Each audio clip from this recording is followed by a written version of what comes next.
नमस्ते, प्रणाम। मैं हूँ आपकी वंदना। मैं हूँ आपकी अर्चना। और आज हम दोनों लोग मिलके एक बहुत ही प्यारा तिलक, इस पे तिलक पे भी गाया जाता है और एक गौने का राग जा रहा है, गौन गीत है। कैसे लगेगा कमेंट में जरूर बताना। और बिटिया रानी सभी ला रही हैं। गौन गीत है और जब तिलक पे थान चढ़ता है तब ये गीत गाया जाता है।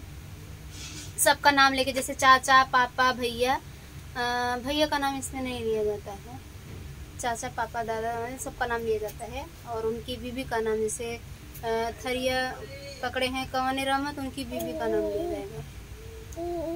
तो चलिए हम गाते हैं, फिर आप समझ लेना। नहीं समझ में आएगा तो कमेंट में पूछना, हम बताएंगे।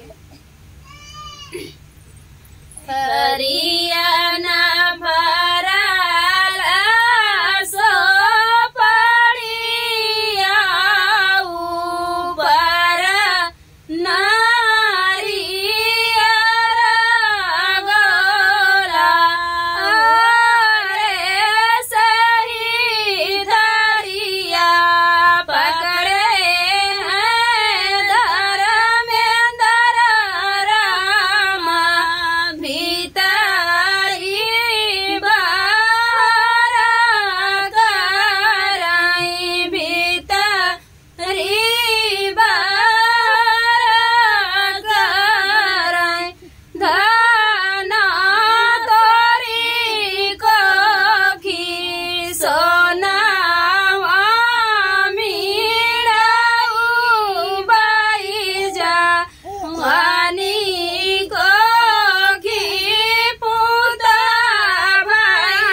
तो इसी प्रकार सबका नाम लिया जाता है। जिसके यहाँ तिलक चढ़ता है उनके मतलब उनके पापा का नाम लिया जाएगा, उनके चाचा का नाम लिया जाएगा, दादी दादा का नाम लिया जाएगा, भैया भाभी का भी नाम लिया जाता है। तो मतलब ये गीत बेटे के लिए है, इसीलिए सबका नाम लिया जाता है।